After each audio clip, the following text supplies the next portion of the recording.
Hell yeah. In. I'm out here looking cool. Yin. Yeah. Gotta get into the Pool. then. Let's Afterwards, just hope I gotta go to shul. Bin. Yid. Yeah. I gotta get that gabagool. Kid. Kid. Give me your gabagool, kid. It's like taking gabagool from a baby. From an Italian baby. From Samuel Pardini. Taking the gabagool from an Italian baby. Are we gonna start the episode? Welcome to taking a. Taking the Taking gabagool a from a baby. Gabagool. That's how Mr. Burns got shot. I was taking gabagool from a baby. Smithers, here's some gabagool. Did you take this from a baby, sir? No. Yes. Can this instead of doing a podcast, can we just do a one-man show Simpsons episode with Logan doing all the voices? Wait, how does the establishing shot start? Like The how? No, that's Family Guy. Yeah. The Simpsons.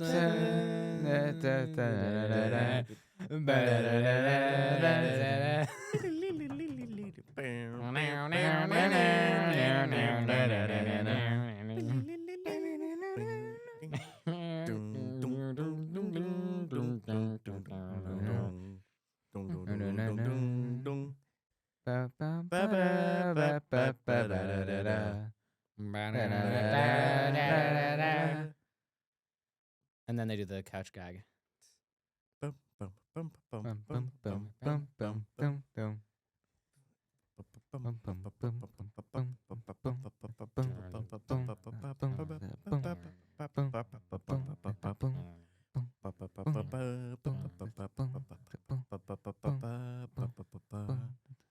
Does this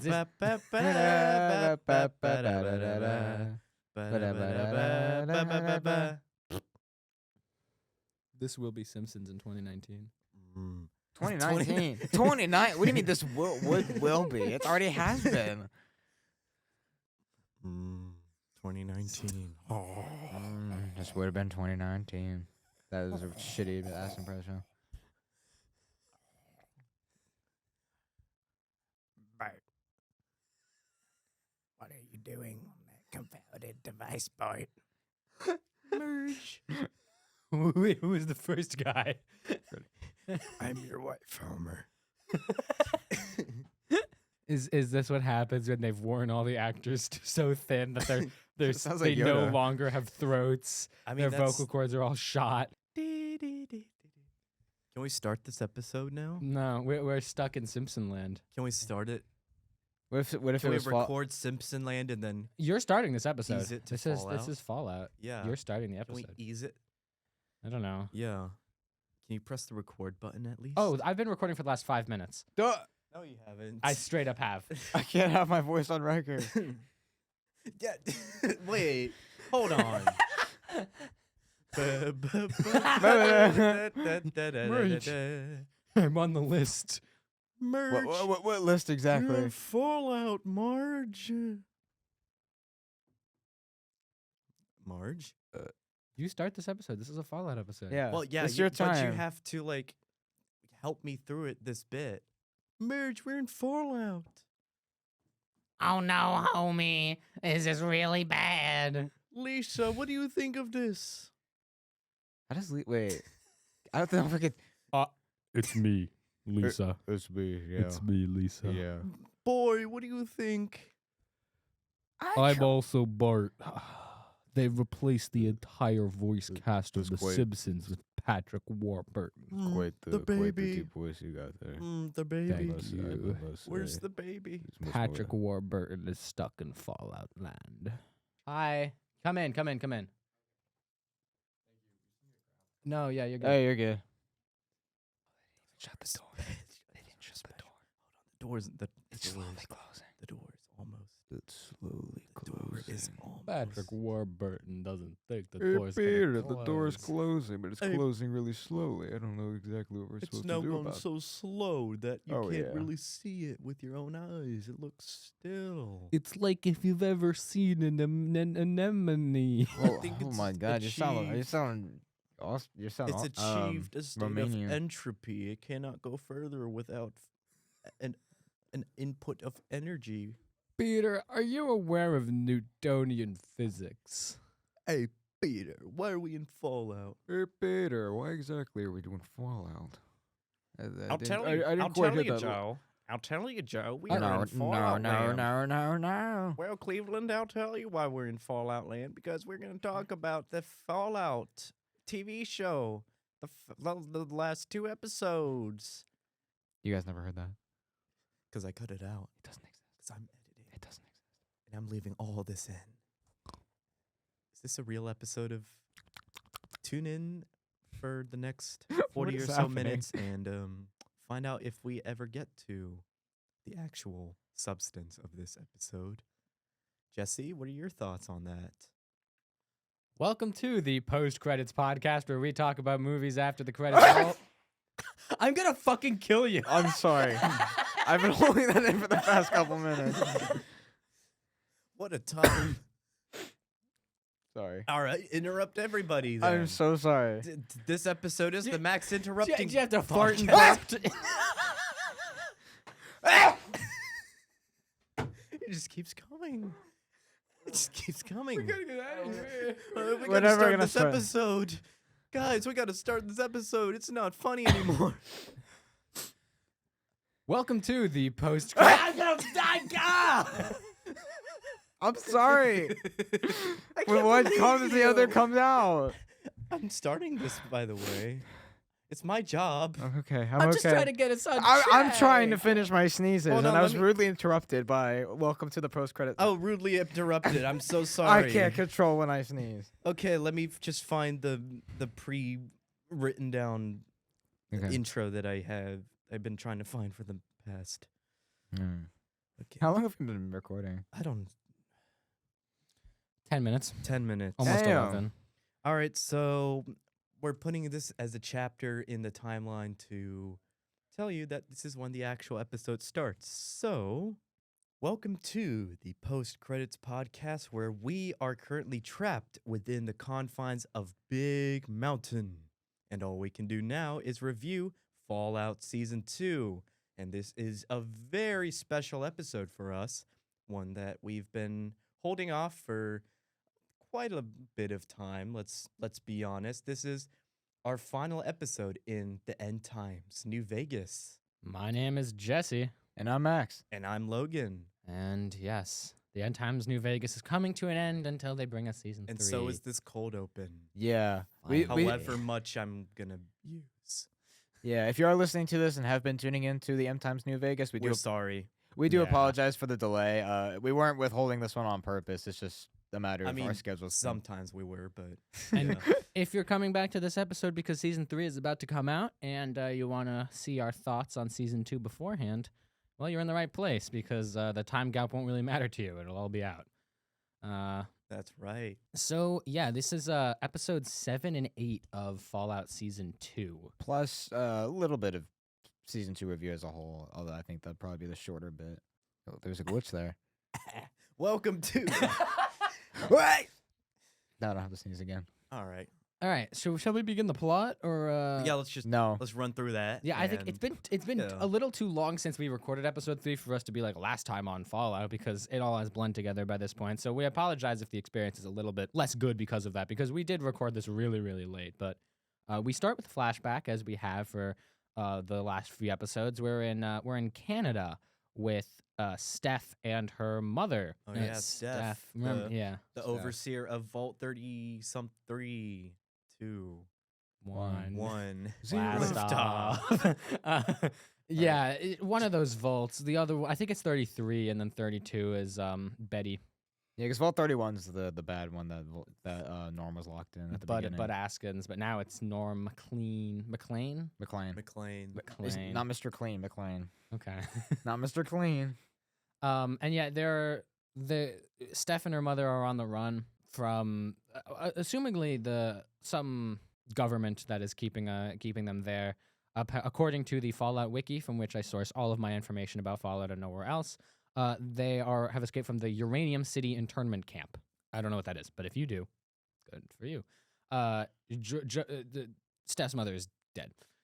And we watch her die. Her mother says, "You know how I raised you Catholic, Steph? Well, forget all of that. You're gonna have to kill and be a bad person in order to go and survive." She says, "Don't think of Americans as humans. Think of them as monsters, and that'll make them easier to kill."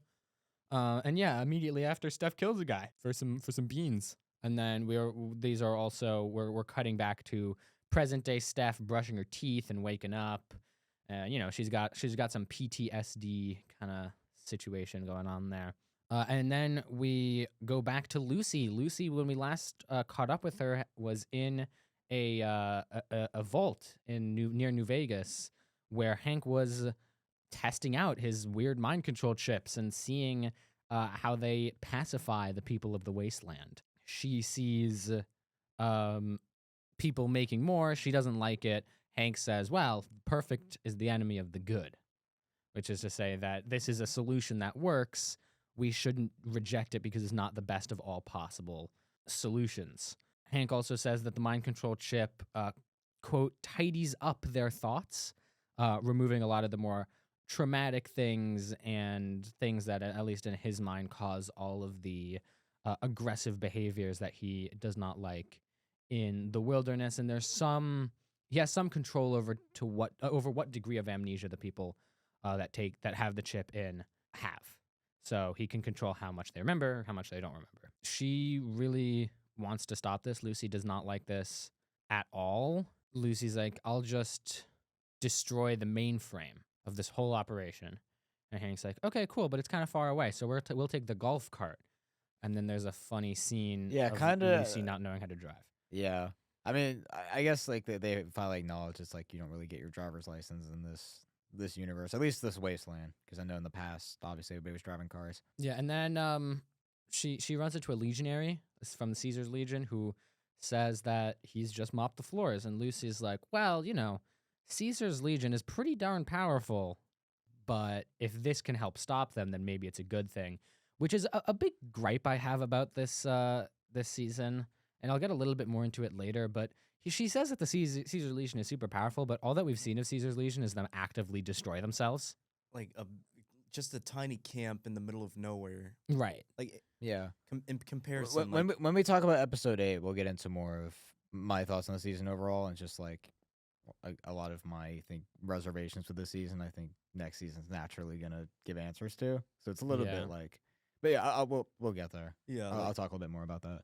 like in comparison to in game, like how powerful you see the Caesar's Legion, it really doesn't read as anything that makes sense. The wasteland feels very sparse in this show, I think. We go As a wasteland kind of is, but Right, but- in not to the story's benefit.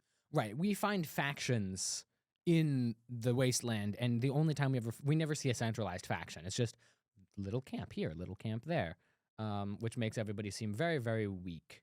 Then the Ghoul, Dogmeat, Maximus, and Thaddeus are all together. And Yeah, cool to see them like bring those plot lines together. It's one thing I enjoyed about the last episode. yeah, they're trying to figure out how to save Lucy, at least Maximus certainly is. The Ghoul probably has his own kind of motivations. He wants to go to the Lucky 38. Nothing to do with the mutant. There's going to be none of that from this point on. No, absolutely nothing to do with the mutant. Everything to do with his daughter, who, he wants to save his daughter and his wife, who he believes are still alive within a management vault within the Lucky 38. And so he's saying, "Oh yeah, we got to go to the management vault to save Lucy," but it's self-motivated. There's a weird like thing where Thaddeus goes up to the Ghoul and is like, "Hey, we're both ghouls. So some weird stuff. When does your nose fall off as a ghoul?" Because Thaddeus still has his nose. And then he's like, "Oh, and also this is like normal." And then he like pulls down his shirt slightly, and there's like a mouth on his shoulder, He's with- definitely not a ghoul. like with teeth and stuff. It's really freaky, actually. Yeah, but I think it establishes quickly. Like, I'm not super knowledgeable of the lore, but like I can tell from that he's not a ghoul. Like especially after seeing how Walton Goggins' character, well, the ghoul acts, it's like that doesn't quite match up. Mm-hmm. Which I know it's not, obviously, like, with the way it plays out, it's not supposed to. But Right, right. at this point, like, it's like, okay, he's not a ghoul. Yeah, and then we go back when New Vegas was called Las Vegas. Last time we checked in on this plot line, the ghoul had just extracted cold fusion from the neck of Hank McClane. He calls upon a maid working room service to take Hank up to his own room while he and Barb kind of hide out for a little bit with the cold fusion. And that maid is Steph. And she says, how can I get into a vault? And Cooper says, you don't want to be in a vault. They kind of suck. She says, okay, but if I want to be in a vault, how would I do that? And he says, get a job at Vault Tech. And she says, how? And he says, talk to Hank. Barb and Cooper kind of have a moment together. Cooper has a little meeting with the one representative that doesn't accept corporate funding. They have a little conversation that doesn't go very far, but it is he basically says like it's good that you're fighting the good fight, and she's like, yeah, but it's kind of hard to keep faith and garner popular support when all of this stuff is going down and nobody really cares about her plight and her mission. Yeah, they discuss cold fusion again, how it needs to go to Robert House, but if it goes to Robert House, then it starts nuclear war. And then they talk about where cold fusion actually should go.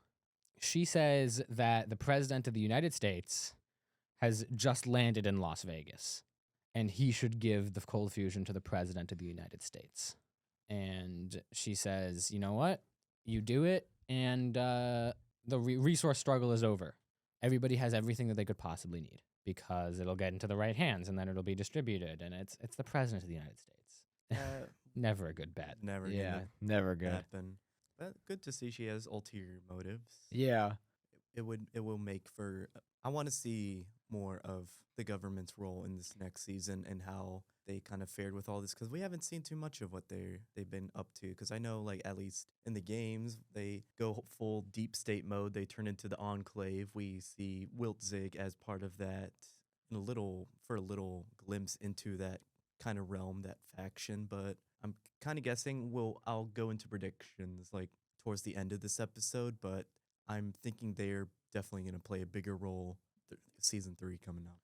For sure. And then we go back to the ghoul and his bunch of cronies, the dog, Thaddeus and Maximus.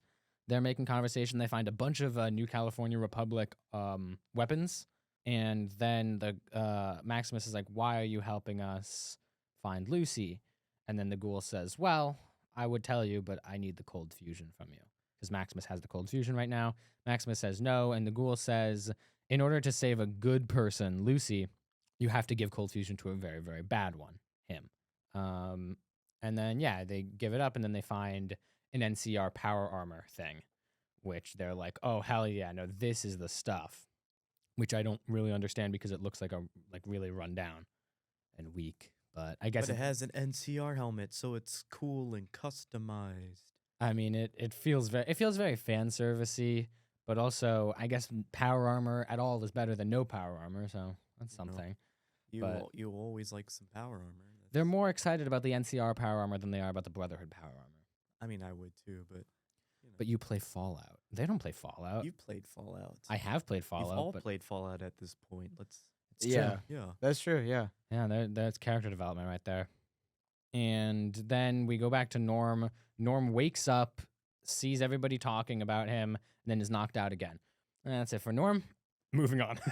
Like that little scene goes nowhere. Chet is like, we're back in the vault. It's 32. Chet. Chet is talking to Steph about how they're getting married, and he didn't know that until the day before. Reasonable crash out. And or soon to be. And then Steph is like, nah, I don't really feel like talking to you. I'm working. And then he goes to the sink and finds out that it's clogged. He opens up the drain and he finds a pair of eyeglasses which belong to Woody. Woody previously reported Steph to Steph, and now it appears that he's dead. Poor Woody. Really sad. Woody's he's such like a Was. good-natured guy, or was, yeah, I guess. Yeah, in and then terms of him, yeah. well, and then we get confirmation because Chet's like, "Hey, have you seen Woody?" And Steph is like, "He was sent on a leadership exchange program in Vault 31." Duh, but we know Vault 31's not a real vault. Mm-mm. Certainly not anymore. And then Vault 33 continues their really awful water crisis, and Betty eventually folds to Steph's previous demand, which was there was some item in Hank's keepsake box in Vault 33 that she wanted. I'm so glad that they told us that a water crisis was going on, because I certainly wouldn't have. And I'm not even being sarcastic here. Like, I certainly wouldn't have noticed that there was a water shortage, save for their, mentioning of it. Yeah, there's never a scene of someone actually conserving water here. And there's a lot of scenes of these lavish spreads and water coolers and things. And then they're like, no, that can't be. There's not enough water to support that. But they're supporting it, so I don't know. Yeah. So then Steph goes to the little intervault foyer, finds the box, and then Betty's like, "Hey, you're getting married. Congratulations." And Steph's like, "Do you have spies in Vault 32?" And Betty's like, "I sure do." Yeah, Betty's like, "So you're going to give us our water now?" And Steph is like, well, she doesn't say yes. She says, "You'll get what you want," which I guess means yeah. That's cool. And then we go back to Freeside. And in Freeside, we find that the ghoul and his cronies, Thaddeus and Maximus. Maximus has put on the NCR power armor and is walking all cool-like down the street. And everybody is following the NCR power armor and oohing and eyeing and ogling at it. And the ghoul says that it has a lot of brand recognition. And everybody's cheering for him. And Maximus is kind of feeling it, He's pretty happy about this. And then they get to the gate where all the death claws were, leading to New Vegas. And so they're like, all right, let's figure out how to take down all these death claws with this new armor. Thaddeus is like, how can I help? And they say, go up to the sniper post and you can snipe the death claws and distract them potentially. And he's like, okay, I've got it. And then his left arm falls off. And he's like, well, that's not great. Well, that just happened. Yeah. Well, that's embarrassing. So he's definitely not a ghoul, because the ghoul is like, that's not a normal thing to happen. Is Gabagool? Gabagool. No. It's like taking Gabagool from A baby Deathclaw. an Italian baby Deathclaw. So the ghoul and Maximus now head out onto the strip. I guess we're not going back to that. Just Nope. Continue. Lucy is now changed into the dress that Hank wanted her to wear. She goes and actually eats dinner with Hank. She says that the food tastes like it did in the vault, and that mashed potatoes were always her favorite, but not Norm's. And then someone comes, and then she's like, okay, this is a cool dinner. And then someone comes and refills their water, and it's another brainwashed person. And she's like, oh, God damn it. And yeah, she tests him, and he doesn't remember anything. Hank, on the other hand, goes to take out a pie for dessert. And he says that there's no difference between Caesar's Legion and the New California Republic, that they're both, I guess, warmongers on some level. He says that, Lucy, it'll make sense when she gets older. Hank, by the way, throughout this whole thing, this happened last episode, but Hank's been handcuffed the whole time. Lucy has been insistent that she's going to bring Hank to justice. And so she's handcuffed him. But when he takes the pie out... Did you just say Hank? Did you just say Hank Yeah, cuffed I him? noticed that too. handcuffed. You said Hank cuffed. Handcuffed. His classic, iconic move of being handcuffed. Yeah. Hank got Hank cuffed, guys. Is that crazy? And then he burns himself on the pie, and then Lucy quickly. And so she all sneaky uncuffs him, but then cuffs him to the oven. Uh-oh. Oh, no. Lucy says that Hank was a good father because he stopped her from becoming a fudging idiot. So then she goes to destroy the mainframe. Norm wakes up again, and he tries to use the transmitter in the room that he's in. There's a transmitter, and he just speaks into it, hoping that Lucy will be on the other side. Out of everyone in the world, I guess. First of all, he immediately knows how to use this thing. Number two, it actually reaches the vault Lucy's in, so for some reason those two were connected. And then number 3, he just assumes that she'll hear him on the other side. And then he and Claudia try to escape and then are cut off. And then, that's it for Norm. And then we have the wedding scene. Chet and Steph are getting married. The priest says, like, Steph, do you take him to be your husband? And she says, I do. And then he says, Chet, do you take her to be your wife? He kind of, like, he doesn't say, I do. And then everyone's like, come on, Chet. And then Chet says, I don't. And he says, Thank God. Yeah, and then he says, like, I think that Steph is trying to hurt us because he found Woody's glasses in the garbage disposal. But no, that's not why the Vault Dwellers overreact. They react because she's Canadian. Yeah. The Vault Dwellers don't like Canadians. Well, right. So it's she killed Woody. Okay. She's over 200 years old. And All she's right. Canadian. And she's Canadian. Oh, everybody, hide. Drink some more water. Repeller. No maple syrup. No hockey. Those Yeah. the Canadians do. So they all like What else do Canadians do? I don't know. I don't know either. Like, any Canadians, let us know what you do. in the comments, we'll read them out next episode. Nothing about movies, just like Yeah. Yeah. That'll be the whole episode. And then Steph runs to her office. Everybody in the vault is really upset at her for being Canadian. And then she reasonable says, reaction. And then she says, begin phase 2 or something. Because she's locked in the I don't know, the office, like main office or something, and they all go like they're all like chanting something. Like, open up. Like she's gonna be like, oh, sorry, let me just open the door real quick. I'm just like Yeah. the vault doors are so funny. Open up. Like, oh, you know what? Let me open the door. Yeah, it's like, execute. Like phase 2 can wait. I'll just open Execute the- Order Uh, 66. You know, all yell that into the stuff. darkness if anyone is there, and they say no. Yeah, then there's a whole scene where Maximus and the Ghoul are fighting the Death Claw, and they finally open the Lucky 38. Oh God! Well, the finally. Ghoul sneaks into the Lucky 38. Oh God! Finally, it's been hours and hours and hours and days upon waiting for this moment. Then Maximus keeps fighting a Death Claw and then accidentally destroys the barrier between Freeside and the Death Claws, so that's not great for the people of Freeside.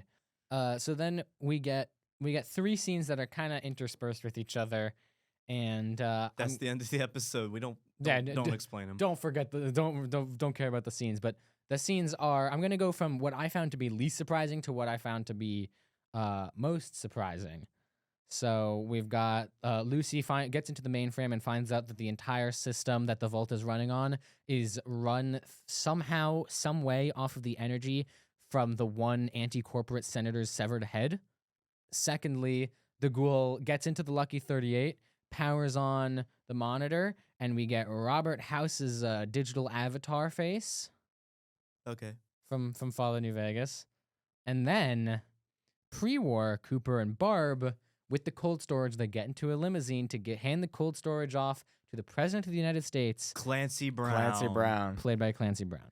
His Yeah. second presidential role in his career, his first one being President Lyndon B. Johnson in The Crown, which I learned maybe like a day or two after. I'm like, oh, that's interesting. Yeah, and also like in that interaction. Plus, he's Mr. Krabs. Like, come on. And when you think about it more, like that interaction of him giving the cold fusion to the president of the U.S., like is essentially what caused the events of the show to take place.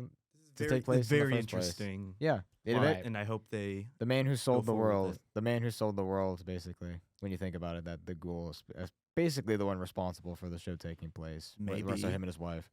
Well, it depends. It depends on where season 3 takes it. Yeah.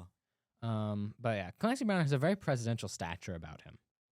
He does. He really, you look at him and you're like, that's the president. He There's should- a few people who've done, like Bill Pullman, obviously being my main thing. Like he gave possibly the greatest fictional speech of all time on Independence Day. So much so Mhm. that promoting the movie, people actually thought he was the president of the United States. yeah, And he then, was. Bruce Greenwood's played the president a couple times. One definitely more serious than the other. Leslie Nielsen played the president. He was. I voted for him. Yeah, Harrison Ford in Air Force One. Yeah, Viola Davis and what was it? G23, G24, G23. She played it at some point. G in a number. Yeah, G and a number. Look up G and a number, Viola Davis. Anyway, so what do we all think about episode 7? If we have any particular thoughts about episode 7, given that it's been a month after It's came been 2 months. I could not tell you. okay. I remember liking it. Just- That's it. Just for I'm reference, leaving it it at is that. March 18th when we were recording this episode. The finale for this came out on February 3rd, and we watched it probably the day after. So out. Yeah, and there's your frame of reference. yes, that's the frame of reference we're operating on. So I think we're probably going to have the most things to say about the season as a whole, which is why I think that we should get to that quickly. So let's go through episode 8. Let's do it. Yeah. The finale. The finale. This one's called The Strip. Whoa. Oh, Vegas. All right, who's gonna do it? Whoopsie. uh, I- Don't volunteer me. I'm not doing that. or it's an never audio mind. only podcast. Yeah, so we get to check back in on Caesar's Legion in the cold open of this episode. Macaulay Culkin has gotten to the body of the dead Caesar, and he takes the little note out of the pocket of the Caesar to figure out who the true Caesar is, and it says, "There is no more Caesar. The Legion ends with me." And then yeah. that's Yeah. the only way that could have been good.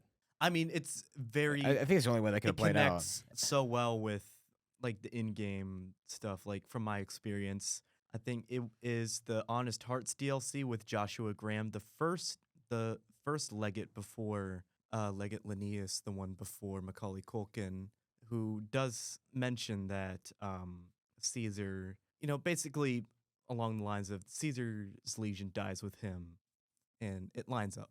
So Yeah. yeah. Yeah, and we also never get introduced to the Caesars really intimately. Yeah, from like a story standpoint, it also Yeah. works. That's just like my But then Macaulay Culkin sees it, and then he turns to the rest Spiel of the about it. Legion and says, "I'm the Caesar, and we will go to Vegas, and we will build a palace, Caesar's Palace." Yep. Yeah. Yeah, Which is basically It's a good joke. like setting up season 3. Like that's what their role is in season 3 is going to be. And it's like. also referencing the Caesar's Palace Caesar's Casino Palace in Las Casino in Vegas. Las yeah, Vegas, it closed not too long ago. They Did it built- really? Yeah, they're building a Hard Rock hotel there now. Hard Rock bought it, What? but that was like a couple years ago. I wasn't paying attention to what was happening in Las Vegas. I just knew they built the orb, the sphere. The sphere, that was even Sphere. that was The even longer orb. ago. The orb. the wizards. Yeah, Guild. Vegas got invaded by aliens. By in case you're wondering. wizards. By wizards. Yeah. What? Yeah. There's no more Caesar's Palace? The building's still The there, but it's wizards- hard. It's owned by They Hard used Rock their now. wands and they accidentally made it really tiny, and then one of them stepped on it, and then they're like, Oh, man. I Wait, guess is we'll it build Caesar- a Hard Rock here." Wait, is it Caesar? Is it the Mirage? One of the two. Let me see. If it is the Mirage, that would be really funny because it wouldn't relate at all to Yeah. this conversation. You know what? Yeah, I was wrong. It's Yeah, the Mirage. It was the Mirage. Yeah. Never mind. Never Yeah, mind. wait, is Caesar's Palace? Yeah, Caesar's Palace is open. I just googled it. Oh, cool. We Mirage. probably would have heard of that. I probably would have heard of that. Caesar's Yeah. Palace, like the most iconic. Yeah, the building Mirage. in The Mirage Strip. closed 2 years ago, and Hard Rock bought it. But yeah, I was like, Okay. I knew it was either that or Caesar's Palace, but because those are the only like two big ones. But Technically, Caesar's Palace is not actually in Las Vegas. It's in Paradise. yeah, Different city. Then we go back to Cooper, the ghoul, not Cooper. I mean, yes, Cooper, but the ghoul version of Can we Cooper. just call him the Gabagool from now on?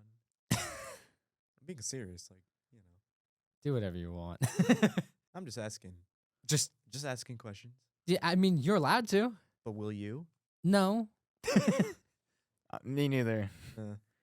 Just me? Okay. Yeah, I mean, Then I won't do it. maybe that's your thing. I don't know. Maybe that could May- that could maybe be that could that's be your your thing. staple. No, That could be no. your staple. We're gonna No, get it doesn't fan belong. It could be a mail Logan in, staple. in 25 years, and they're gonna say, "I remember when Logan was funny, and he was." I remember when he he- was doing- that's- he that's was doing mean. the No, he's gabagool old. That's bit." mean. What do you mean he was funny? That's not true. He is He funny. was. Dude, Yeah, that- that was. Logan peaks with the gabagool. No. bit. Go Why back. is Go everyone back. old in this situation?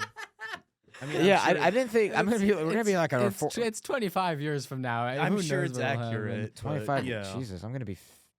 What am I gonna You're be? not gonna be 50. I can tell you that much. I'm gonna be close to 50. Max is 25 years old in real life. Max is pushing 40. I'll be 45 years old. Wow. I wouldn't be. I'd be better.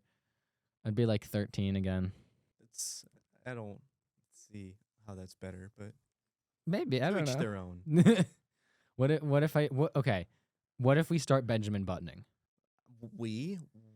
What if? What do you mean? What if? Like, what if we start what if we start aging I- backwards? Is that something you're actively planning on doing? What if we start? Are you just gonna aging wait? Am I gonna backwards? wake up one day and go to class and you're gonna be an infant? Yeah, I'm gonna be a baby. Like in what regard? No, Like, you're gonna be an old man. What are you 'Cause you're referring close to the to old when we man. say what if? Because like you're already implying that we're gonna be aging backwards. So that's all the information we have now. But what if we started now? No, I don't want to be What a do you baby. mean? Okay.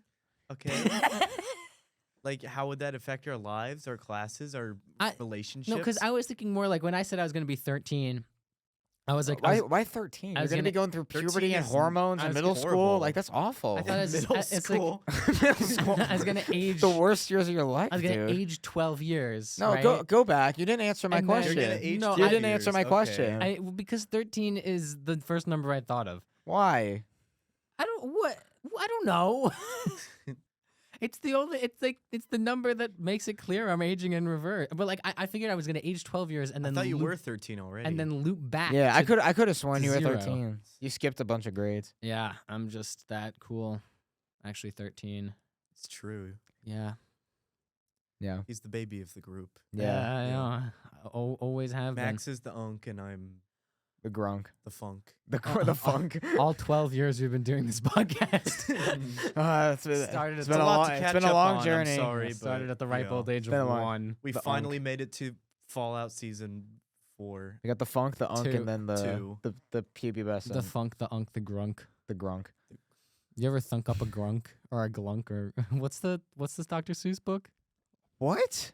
I don't think there's a Dr. Seuss book called Grunk Thunk. No, there Th- is. th- It's like- Thunk Grunk? is a character Thunk? from the Croods. no, there's a No, one. what do you mean? No, yes. There's one where she thunks up a glunk. What?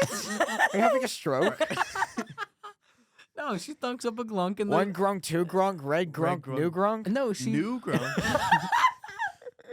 Are they the other ones all old? What's going on? What? I think New grunk. something. What's a grunk? Oh, it's no, like a- I think it's like 65 and over.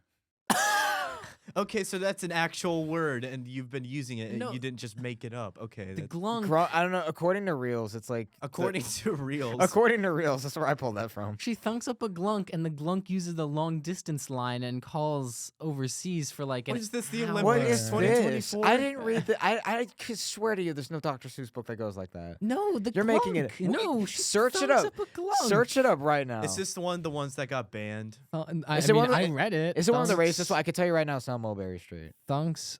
I You keep- did not see that uh, shit on Mulberry Street. Thunks up a glunk. You know what you did The see? glunk that got thunk.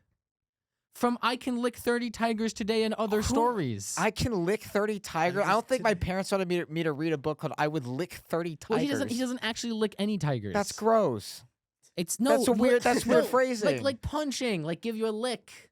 Punch. punch. Just say punch. No, because it's Those are both No, things because I that's wouldn't weird. have thought of. Because that's weird. But it came out in 1969. No one I was ain't licking. thinking I about ain't licking a tiger. That's Would disgusting. you punch one? This guy would punch 30. No, I wouldn't tigers. punch one either. if That's I punched worse. a tiger, I would die. Yeah. But I would he- pass well, away. that's the thing, Jesse, he would had- you punch a tiger? If I No, licked he a doesn't. You tiger, okay? you You see what said you would happened. rather do He that doesn't. instead. No, he doesn't punch any tigers. That's the point of the book. Why would you call it lick though? Dr. Seuss was freaky or something. What? No, punch. Yeah, but they call it lick. That's weird. For the rhyme scheme. It was the 60s. Of course they were weird. What else rhymes with punch? Lunch. And Lunch. Yeah, lunch. That's Funch. you've got 30 tigers to go Bunch. through. One Well, you one only have rhyme is 26 not gonna letters get of you. the alphabet, so I don't think this is a fair dilemma on my part. So- crunch, but- bunch, lunch. There's Crunch, other Crunch, words. crunch, bunch, lunch. Blunt. There you go. How do you get rid of 30 tigers with 3 words? You bunch them up and I throw them don't- away. I don't know. How do you get rid of 3 tigers with 30 You distract them words? with lunch and Read the book. you distract them with lunch That's and you not run away. funny. That's not a pun. You distract them with lunch and you run away. and then there's King Louis Cats. King Louis, like from the King Jungle Louis. Book. Yeah, well, he doesn't want his tail to drag on the ground. Okay, like why What are should these I care? hidden That's Dr. his Seuss problem. books? This is from What I Can happened- Lick 30 Tigers Today and Other Stories by Dr. Seuss. What happened to Cat in the Hat? What happened to Green Eggs and Ham? I didn't read Cat in the Hat What as a happened to kid. Horny didn't the read Who? Cat in the You didn't Hat read as a Cat in the kid? Hat as a I- kid? Maybe I did, but it Did you wasn't. read it in Hebrew? It wasn't important to me. Probably. I read it in Hebrew once. How was That's it? what- Was it good? I couldn't read it because I didn't understand what it was saying. And then the third story in that compilation is the glunk that got thunk. On the Cat in the Hat.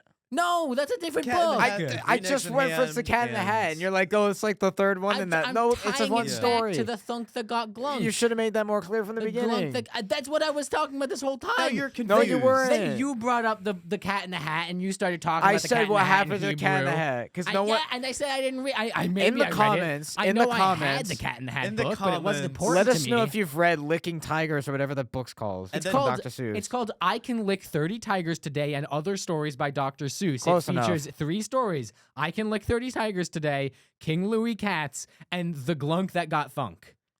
Those all sound really messed up. Disgusting. Yeah. They They're sound like great. they're all slimy. The, like in Yeah. the the Glunk That Got books. Thunk is pretty... Well, actually, is he slimy or furry?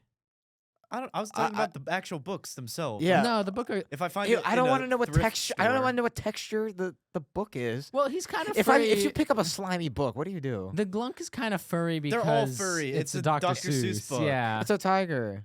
Yeah, he's a Glunk. He's an asshole. That's like his thing.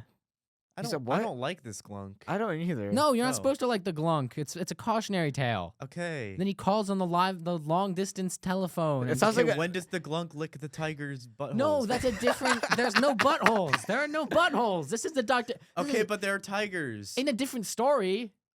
They're also furry, so it's Yeah. a Dr. Seuss. They're furries. No, yeah, Wait, they're furries. all tigers are furry. Z- yeah. You ever seen a goopy tiger? No, Goopy. Why goopy? because it Not elicited smooth. Not hairless. Smooth. because goopy elicited Goopy. a reaction from you. Goopy. Oh, Wet. Yeah, goopy. Goopy. Goopy tigers. Logan, how you feeling about all this? Leave a comment on your thoughts on the Dr. Seuss books, then kindly dislike this video. We will perfectly understand. Yeah. This We kind of went on a little tangent this here, but intermission this was is- this was yeah. this was very this had to be addressed. This has been your intermission for the Fallout finale. The Glunk who Let's- got thunk. Or all whatever. right. Yeah, That sounds like a caveman insult. it's Dr. Seuss. Now for Fallout You're finale. embarrassing me. Back to Fallout. Back to Fallout. So the ghoul is talking to Robert House, and Robert House says the house always wins. A bad tagline for a casino, whatever. And the ghoul threatens to destroy a cold fusion diode that Robert House is in possession of. And Robert House is like, "Well, that could destroy the entire planet." And the ghoul's like, "I don't care." And then House is like, "All right, well, I'll lead you to where your family is." And that's Just- all we get of Mr. House's big screen appearance. Yep, because then they install him into the little Pip-Boy. 8 episodes just for that. Okay. Yep. Yep. And then Fine. and then the Jeff the Jeff. The Jeff. My name is Jeff. The killer.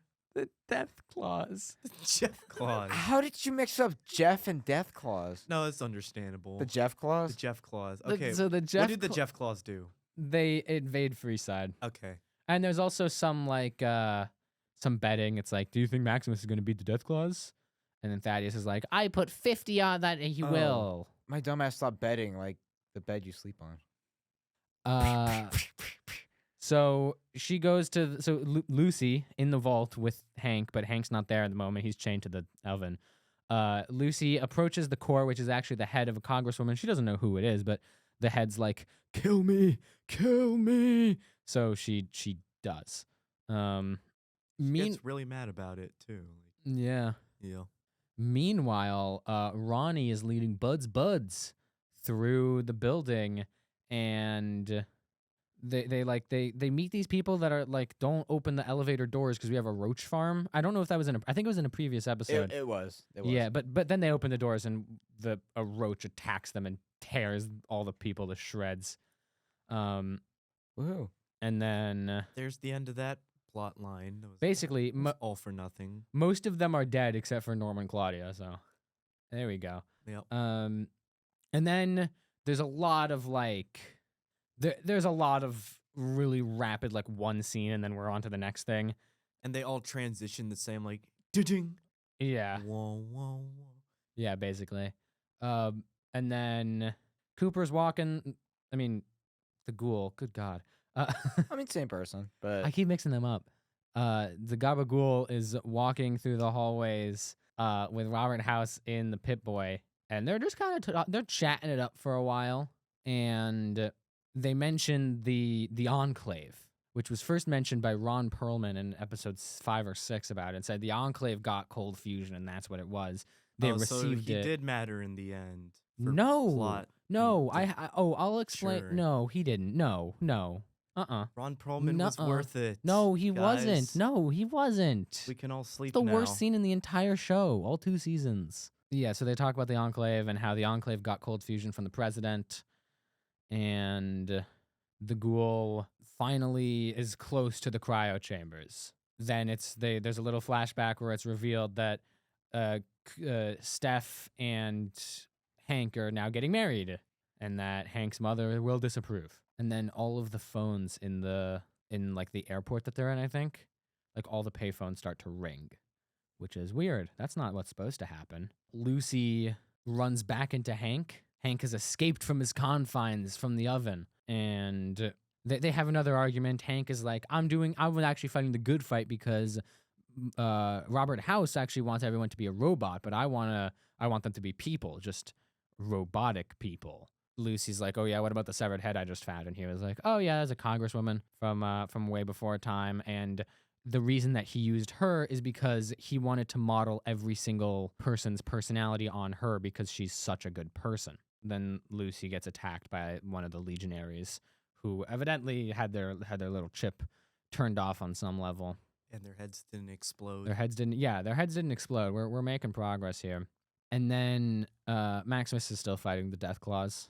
Yeah, plenty of Deathclaw fights. Thaddeus ended up actually killing a Deathclaw with a sniper that he managed to load and fire with only one arm, which is pretty good. Now, while Lucy is restrained by the Legionary, Hank is trying to give her the mind control chip. But before he can actually put the chip in, the Legionary is killed by a knife throw to the back of the head thrown by the ghoul. As it turns out, that's the same vault that the ghoul's family is being stored in. It was the vault that Hank was in the whole time. And the ghoul takes out his gun, but instead of shooting Hank in the head, he shoots him in the ass. There's character development. So now Hank is kind of incapacitated, and the ghoul says, look, Lucy, you have the choice whether you want to kill him or not. And she's like, all right, do I kill him? Do I not? And then she sees the mind control chip. And then we cut away back to the Deathclaw fight, a lot of fight. And then Deathclaw is killed, and he looks up to Thaddeus. And Thaddeus is like, it wasn't me. And then we get a recreation of the opening of Fallout New Vegas, where we have a tracking shot where we see a bullet come through the gun That's and right. go back and knock off the claw of a I Deathclaw. was proud of you for noticing that because I didn't. And then you told me what that was referencing. Yeah. That was cool. Yeah, and then the NCR, New California Republic forces show up, and apparently there are a lot more forces than we've And ever they seen before. show up. Yeah, sure. Yeah, just kind of show up, and they're Yeah. like, "Yeah, we got this," and it's like, "Okay, I guess you've got this." I don't know. I mean, I'll take it. And then Lucy has planted the chip into Hank, and they share a heartfelt moment. Hank really still kind of an asshole even with the chip. He's like, well, the vaults were never really the real experiments. It was the wasteland that was the real experiment. We knew what we were doing with the vaults, but the wasteland, that was real. He says that he has this army of people with unidentifiable chips that are about to carry out orders that were set presumably by Robert House before the bombs dropped. Hank tries to flip the remote switch that would presumably cause these people to do that, but Hank activates he activates the remote, which I guess in theory causes people to do that, but it also causes his own chip to activate, which erases all of his memories. And so Hank now he's still aware, but he no longer remembers Lucy. It serves this really good big character development and like a story arc where throughout both season 1, especially even season 2, where both she's trying to find her dad. And I'll get into this more later, but not only does she end up doing that, but for everything that he's done and she's done to do that, both in the context is like she has to essentially say goodbye to him one last time, both in a way because, it's her father, but at the same time with all the terrible things he did, she had to. But she's not the one that actually does it. He does. Really profound stuff. At least I found it to be very profound. And it kind of gives some closure to the relationship between Hank and Lucy.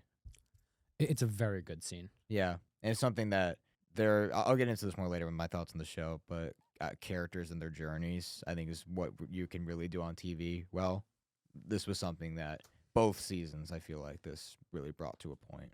I agree. That scene's really grown on me. I do really like it. It ties up the final loose end from season 1, essentially. Season 1, not only does she find her dad, but finds out her whole life is a lie. But, it's unresolved because her dad's still out there and she has to find him again. Right. And this season, not only does she do that, but there's closure. Yeah, and then back in 2077, we have Cooper answers one of the payphones, and Robert House says that he had no hand in what was about to happen. And Cooper's like, "What's about to happen?" And then he's arrested on charges of un-American activity. Cooper says to Barb that Barb should deny any knowledge of what he did in order to protect their daughter. And then the ghoul finally makes it to the cryo chambers. And he opens up the pods that are marked with his wife's name and his daughter's name.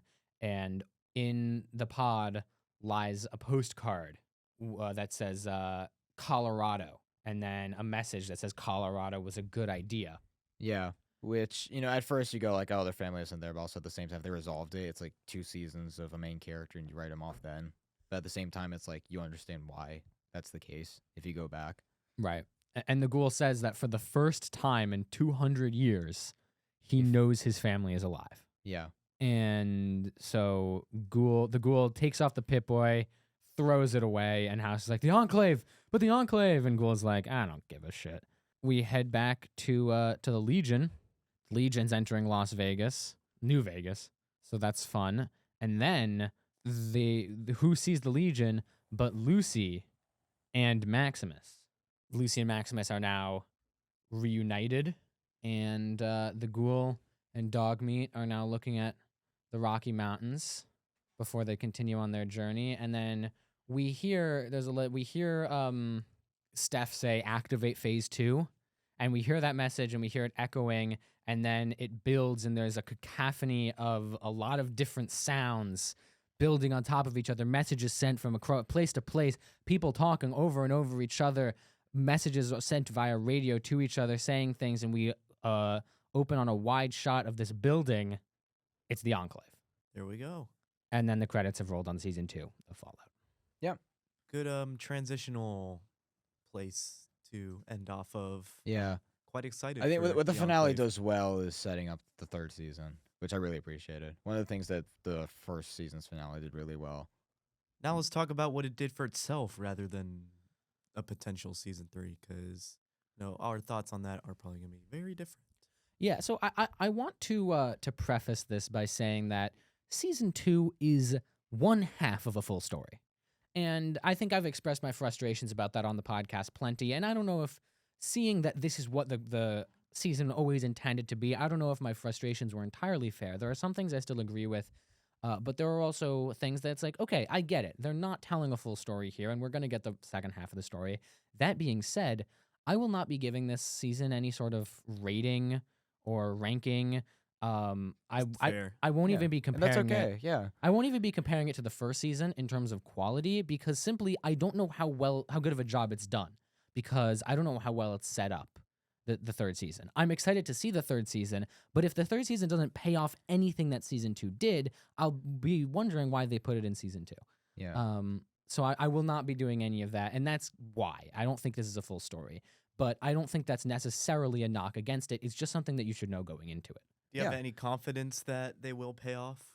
I want to have a lot of confidence that they will pay off. There are some things that irk me about season 2 that I feel like they can't pay off in a way that makes those things satisfying. I think we're going to get to Ron Perlman in a second. Yeah, let's talk about Let's all that. let's talk about Ron Perlman. Okay, I've got a piece about the Ron Perlman scene, because there's a scene in Fallout Season 2 in which the ghoul has been skewered on top of like a light post, and he can't get up above. Like he's light post has impaled him, and he can't get up and clear the the light post, and he also can't reach his vial, so he's just going to revert to being a ghoul, essentially, like not conscious. He's going to die. But then this big super mutant played by Ron Perlman comes and breaks the pole off, lifts him up, takes him to the cave, name drops the Enclave, and then takes him out of the cave. And it's a series of 2 or 3 scenes that read to me like nothing but a lazy screenwriting gimmick. And I still think it is, because what you're effectively doing is introducing this new character who spoils the twist of the last 2 episodes in dialogue, so that when Robert House says the Enclave, it's like, yeah, obviously it's the Enclave. You've robbed that moment of all of its impact. And then you do nothing with that character. I mean, that character literally serves to get, like, they rode themselves into a corner, and that character literally lifts them out of that corner. And not to mention that those scenes are not lit very well, and I can't see what's going on, and they don't want to reveal the super mutant design too much, so it's kind of just a lot of green Ron Perlman, let's be honest, in his balls. It's just a lot of disembodied voices for most of those scenes, and it's just not very fun to watch. And then compare it, like, and then, you know, level that with the fact that it doesn't come back later. When Robert House says that the Enclave is behind it, we don't get any sense that Cooper or that the ghoul has ever heard those words, even though he certainly did. And I know from Logan that there are things in the season that in the plot of the games tie into the super mutants. We get a glimpse of the forced evolutionary virus on the computer screen in one of Norm's scenes, but there's no clear connection drawn between those two. No, And there isn't. if I didn't have Logan with me watching those episodes, I wouldn't have known that. That would have felt like 2 completely disconnected things in my mind. That would have been maybe a twist in season 3, but even if they bring back the Ron Perlman character, I don't think they can properly pay off the scene that served simply to get the ghoul off of that telephone pole. And then also, it feels like they were obligated to name drop something of the plot in that scene, even if it ends up robbing the finale of impact. It felt like such an obligatory fan service scene in general, because people were wanting the super mutant back when season 1 was doing its rounds. Like, people were like, oh, when is the super mutant going to come out? Oh, there's this FEV clue. There's the poster over here. When is he going to come out? And I think the writers were like, oh, we got to include him. Maybe not too much, but we'll just throw him in there just to make him happy. We got to But get him in there somehow. clearly it didn't. It worked to the detriment of the story as a whole. It's unfortunate to see. I certainly agree with that. And I don't like the Ron Perlman scene, and I don't have confidence that they're going to be able to turn it into something I do like. But let's maybe focus on some good. We discussed a little bit about how the character plots do resolve, and I certainly do think they do. So like, when you say good, like in your opinion, or just like in general? Because are we like jumping back and forth, or are you just kind of like? I don't know. I'm just going on because I feel I don't want to flood the review of the season with negativity. Yeah, I mean, because, it's your review. You can. Well, I mean, I'm posing this discussion to the table, but we talked about, and unless you have more to say about Ron Perlman, in which I'm happy to hear it. I'll say it later. I have nothing, and that kind of contributes to my thoughts later. Okay, but you'll see what I'm talking about. Yeah. So yeah, the character plot lines. Each character starts with a pretty clearly defined thing that they want to do, except for maybe Lucy. Although Lucy still has her dad plot to resolve, and all the main characters, all the interesting characters. Lucy wants to resolve the plot with her dad. Maximus wants to find Lucy, and the ghoul wants to figure out where his family is. All 3 of those things happen, which I think gives a lot more room for the plot to kick in season 3. I know, Max, we've talked a little bit about season 1, and a little bit, yeah. One of your biggest complaints with that is that part of it feels just kind of side questy. Like there's a thing in the middle, yes. There's a thing they should be working towards that episodes don't necessarily advance. I think by resolving the character plots, we're going to end up seeing a lot less of that in season 3. We're going to be seeing a lot of the plot working its machinations on the characters. And because we've had such solid character arcs between these 2 seasons, it's going to matter when things happen to them. Well, here's what I'll say to that. We're not resolving characters. We're resolving their journeys in the the seasons that we're going on. Resolving characters, the only one that really gets closure is Hank McClane, and that's in season 2. That's a Season 1, their goals, their journeys, and even same thing with season 2. Like they're resolved by the end. Both seasons, I would argue, they're both resolved by the end. They just change. Yes. yeah. It's There's what development. what they want at the end of season 1 is exactly where they are at the end of season 2. Although, does it fully give closure? No. Should it give closure? No. No. Because you just can close your whole show. There's no point in doing a TV show then. Right. Because at the end of season 1, which ended fantastically, and I think season 2 ended really well. I don't know if you guys agree or disagree, but by the end of season 1, a couple of things happen. Like Lucy is obviously off to go bring her father to justice. The Ghoul is off to head to New Vegas to find his family. That connects to the Robert House storyline. Maximus, by the end of season 1, is given the Brotherhood when he doesn't want it, as we learned from season 1 when he meets Lucy, which is one of the things I really enjoyed about that season. And Maximus as a character, I didn't care for him in season 1. Season 2, the Brotherhood of Steel stuff's not something I'm super interested in. But again, like where they bring him, obviously, like his interactions, like he doesn't want to be in the Brotherhood. And at the end, when he finally gets to reunite with Lucy, it's like you finally have a chance to make him interesting. Because when he's with somebody else, Camille Nanjiani, Thaddeus, he can be interesting. And I feel like now that he's with somebody that brought some good out of him, it paves the way to where like he's with somebody he cares about going into season 3. Lucy finds her dad, gives closure to that. The Ghoul gets to a point where he finally gets to know where his family is. That's how season 2 wraps up, and that was set up at the end of season 1. So I was like, okay, that's satisfying for me. But also, for season 3, it makes me more excited. I think that's what both finales do well. It's like, okay, they're brought to a point that the season promised, and by the end, it's like, okay, I'm ready to see more. Yeah, that makes sense. And from a lore standpoint, there's really not ever gonna be a reveal that made me more excited than when I did for the New Vegas reveal at the end of season 1.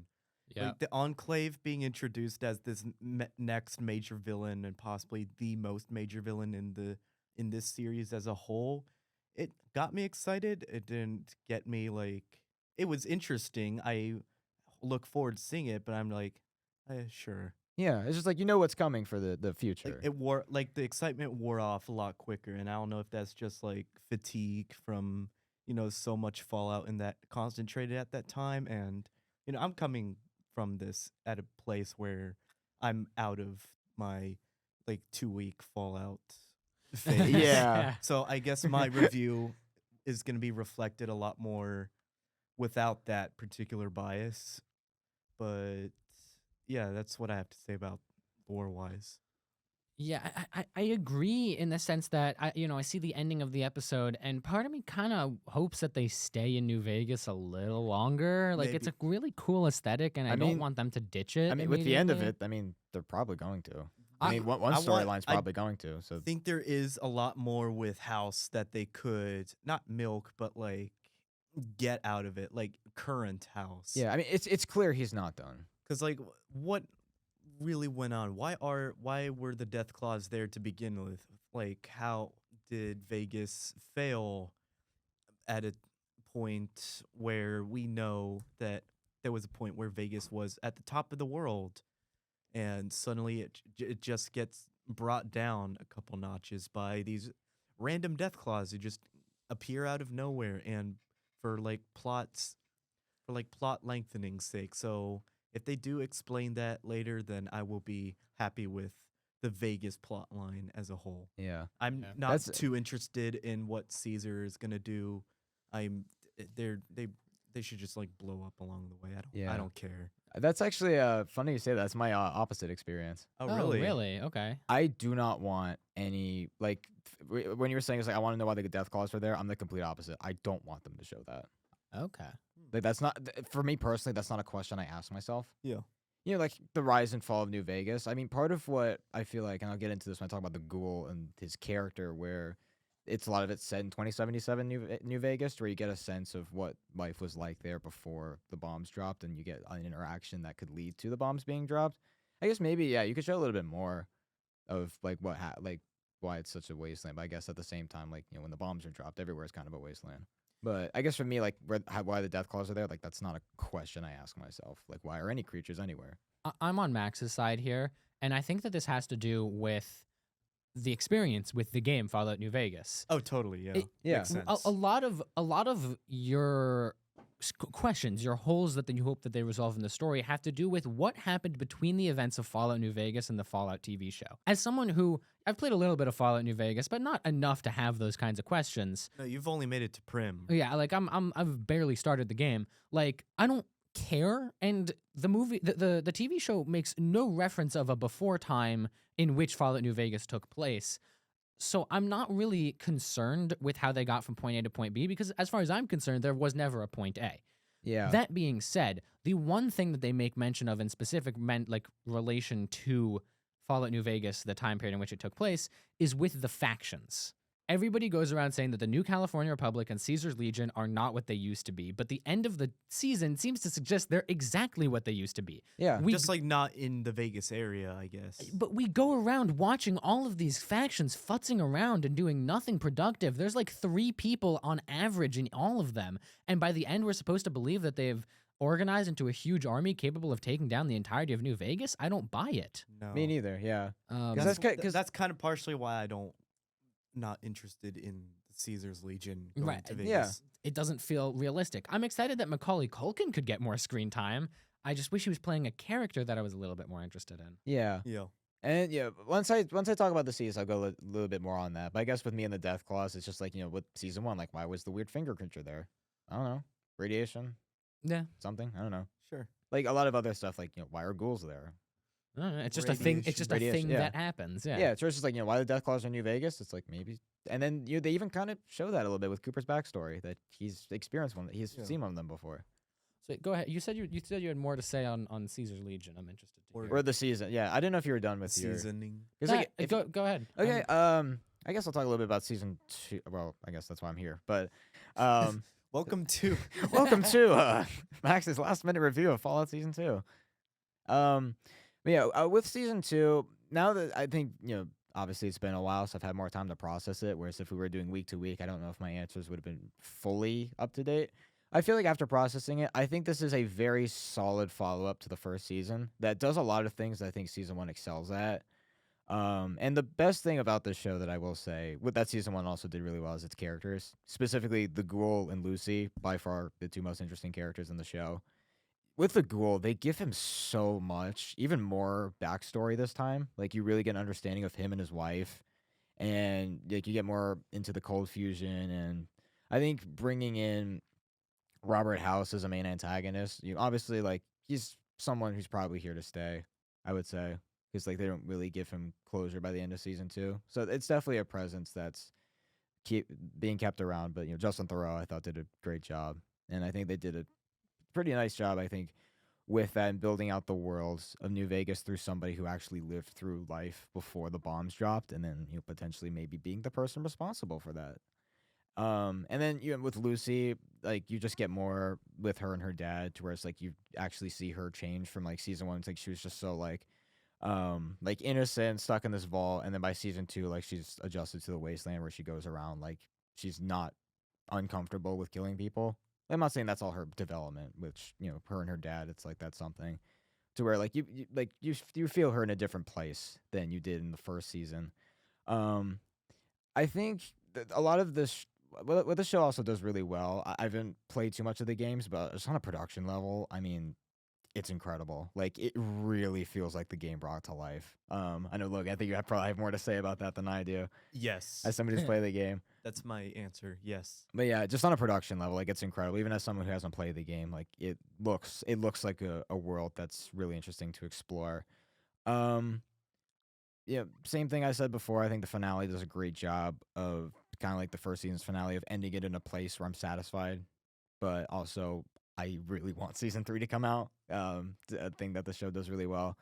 I will say this though, because of where Season 1 ended, it kind of ended a little bit of a corner where everybody's kind of in different places.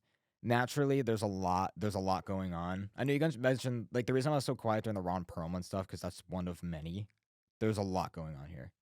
There's so many different stories. You got the Brotherhood, you got the Ghoul and Lucy, then they separate, then they come back together, and then you have the Vault Dwellers, and you have the stuff with Norm, then you have stuff with the Caesar's Legion. That's something It's a lot. I do want to It's a lot. touch on. By the end of the season, there's After. less of it, but I think they do a solid job of balancing of like when to cut back to each, but certain stories are much less interesting than others. I mean, Norm, Giant U-turn. if you want to just talk about what he did this season, he walked out of a vault. Roaches ate the people that he was with. He and another person are off. And That's that it. kind of spread out through like 6 stories. It's kind of weird for me. One reason that I do like season 1 over 2 is the watch experience as a whole. Like Mm-hmm. there were so many plot lines that were being told in like at the same time as one another in season 2, but they carried it out in a way that felt very overstimulating to me. A little bit, Like, yeah. it would cut. It felt like they wanted to keep your attention, so they just cut to a new plot line every, like, so often. It was just so fast trying to Yeah. wrap your head around one, and then suddenly it's another, and suddenly it's this and that and this.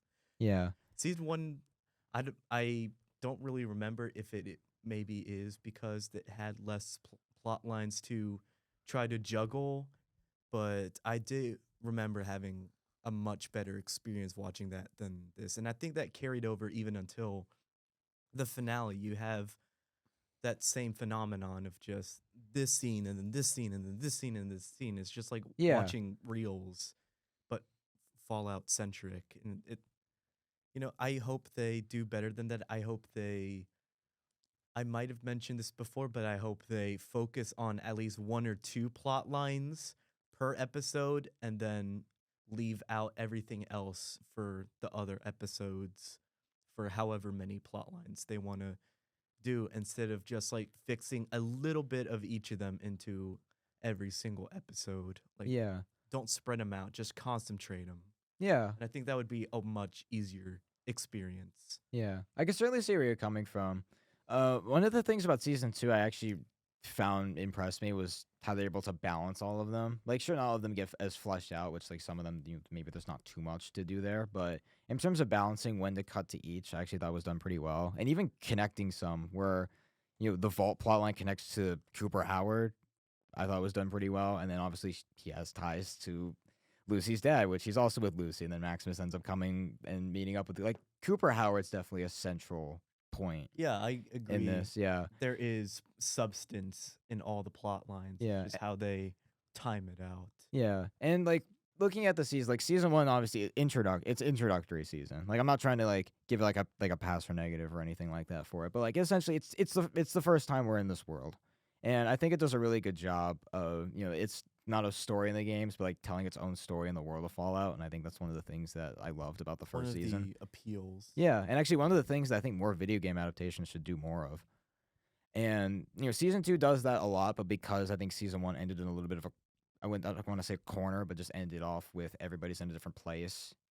This season is more setup, and a lot of it I think does itself really well. But there's some of it to where when they cut back, it's like by the end of it you don't get much. Norm you don't get too much with. The Caesar's Legion, it's literally introduced to set up season 3. That's why they're here. And this didn't hurt my enjoyment, but it did feel a little bit more referencey than the first season. I was able to watch, Especially towards the end. I was able to watch it just fine. I mean, another reason I was quiet during the Ron Perlman bit, I didn't have a problem with it. I know that might be a hot take. I didn't think it was all that bad. I thought it was fine. But yeah, like even though like I'm speaking highly of the season, it's just like top 5 greatest seasons of TV of all time. No, it's not. But I thought it was very good, and I still prefer the first season. I thought this was a nice companion to season 2, and I think it will get better with age once we see the full resolution where things from here actually matter. But Yeah. we don't have those at the moment, so it's a little bit tricky. But I think it works for what it's going for. Not perfect, certainly a little bit Just like convoluted. we're feeling about it until like something else. Yeah, I would say something like for this one, concludes it. I would go positive on, Yeah. but generally. that's assuming that it doesn't destroy itself later on, which I know shows have the reputation of doing that. I have a hopeful but cautious pass on this. Yeah, I guess. But not as much as a positive on the first season. That's kind of, I guess, our thoughts share with Yeah. that. Yeah. That's our final No, ratings. and I certainly agree that it felt a lot more referencey. I mean, the mutants, FEV, the New California Republic armor, just stuff like that. Yeah, just because even really rubbed me wrong. And because it, like yeah. Oh, sorry. Go ahead. it was just I felt excluded because even if I didn't like it, with season 1, there were probably a lot of references I didn't catch, and in this there were references I couldn't help but catch because they were played in such a way that wouldn't make sense unless they were references. Yeah, it's like the end of Screen 7. Sorry, Yeah, spoilers. it is it's exactly like the end of Scream 7. Yeah, I guess for me, I didn't have that experience. Like I was able to buy into it because like because in this show like some of it was a little bit like I can tell they're referencing a game, but it wasn't something for me. Like my experience, if you go watch our review for FNAF 2, one of the reasons why I was like even I can't give this a little bit more praise than most people was because like they would cut to a shot and there's like a shadow randomly. Yeah. I don't know what that means.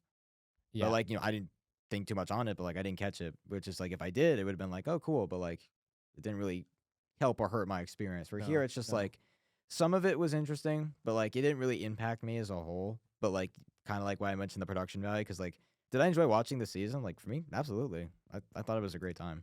Well, Yeah. No, and I think there's a version of this that's good, and it's just, this wasn't made in a vacuum. This was made with the knowledge that there was a season 3 and with the knowledge that season 3 was going to resolve or at least complete and pay off a lot of what season 2 set up. Yeah, and this season, like Amazon, like, this is one of the biggest shows on Amazon. Like they have like I think 5 or 6 seasons planned for this, so like it's not going anywhere. Yeah. And so like I guess I'm used to this TV format. Like it's kind of one of those where like a lot of like bigger scale TV shows don't resolve their main storyline because like obviously they're bigger, right, and yeah. I think they shouldn't do that. No, But, of like, course. obviously there's smaller TV shows that resolve their things in the seasons they're telling. I'm like that's because they're smaller. They should do that. If you have 6 seasons of story, make 6 seasons of television. I'm absolutely not calling for them to rush their production. I'm just looking at this and saying there's a version of this that turns out really good, and there's a version of this that makes me wonder why they even wrote it. It's like reading 2 chapters of a book, but the other page is ripped out. Right. You don't have it. You don't have them You yet. don't have a full. There's not a full story here.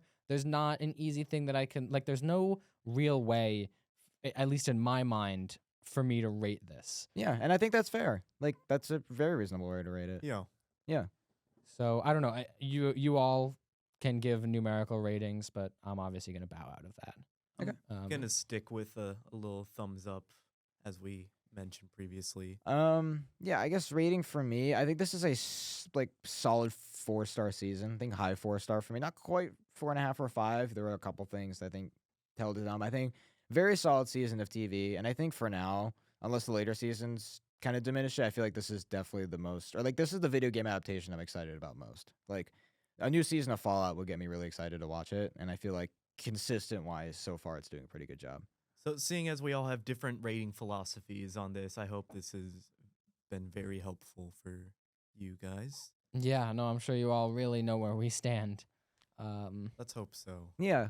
And yeah, shall we move into Letterboxd plugs? That being Sure. said, let's move into Letterbox Plug. The Letterboxd plugs. I am Threnvy on Letterboxd. That is THRNV, like the sin. I don't have reviews of Fallout on Letterboxd because Fallout's not on Letterboxd. But what I do have is a review of the scariest movie of 2026, Undertone. So check it out if you're interested. Yeah. My Letterboxd plug at MJ Spiegel, as it's always been. That's all lowercase MJSPIEGEL. I always forget what reviews I have. I guess stay tuned for more reviews of mine. I guess the most recent one on there is I reviewed Train Dreams, anticipation for the Academy Awards, and also I reviewed The Bride, which stay tuned for that episode. Check out. Maybe it'll be both out of by the time those, this comes yeah. out. I'll make sure of it. But yeah, that's my Letterboxd plug. And then been saying this a few times on the podcast, but follow our Instagram, all lowercase post_credits podcast. It's a project we've been it's been long in development for, and finally it's out there. You guys can see it. Our latest video was a little skit that we did for our upcoming video on the Academy Awards, which I think will probably be out when this comes out.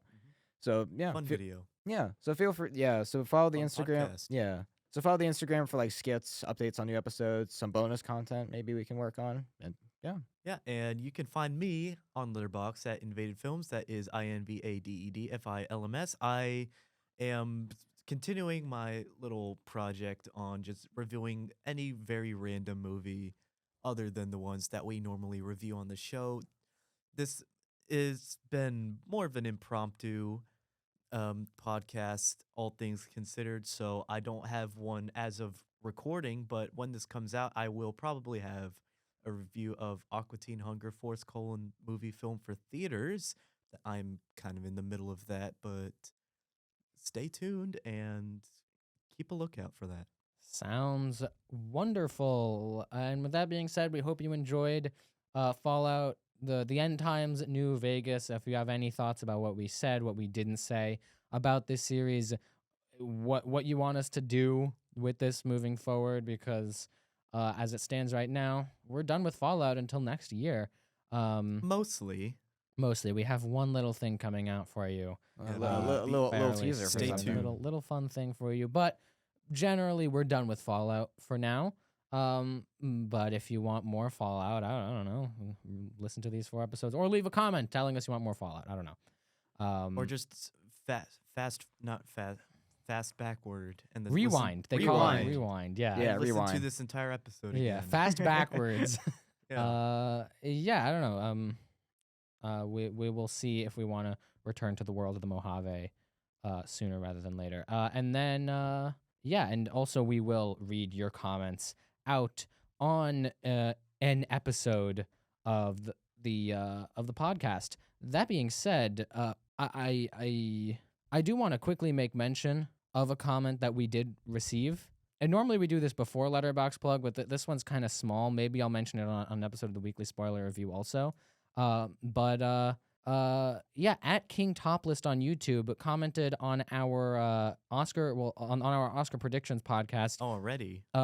Predictions, not reactions. Predictions. Okay. Whether or not we will be reviewing the 2009 film Aliens in the Attic. So what do y'all think? I'll do that on Letterbox. Don't worry. If you want to, yeah, Sure. Stay tuned for the Letterboxd in case we watch Aliens in the Attic. Yeah, a little fun detail. I've seen that movie many years ago. I don't remember it too much, but if you'd like me to rewatch it, I will certainly do that. All right. So with that being said, roll credits.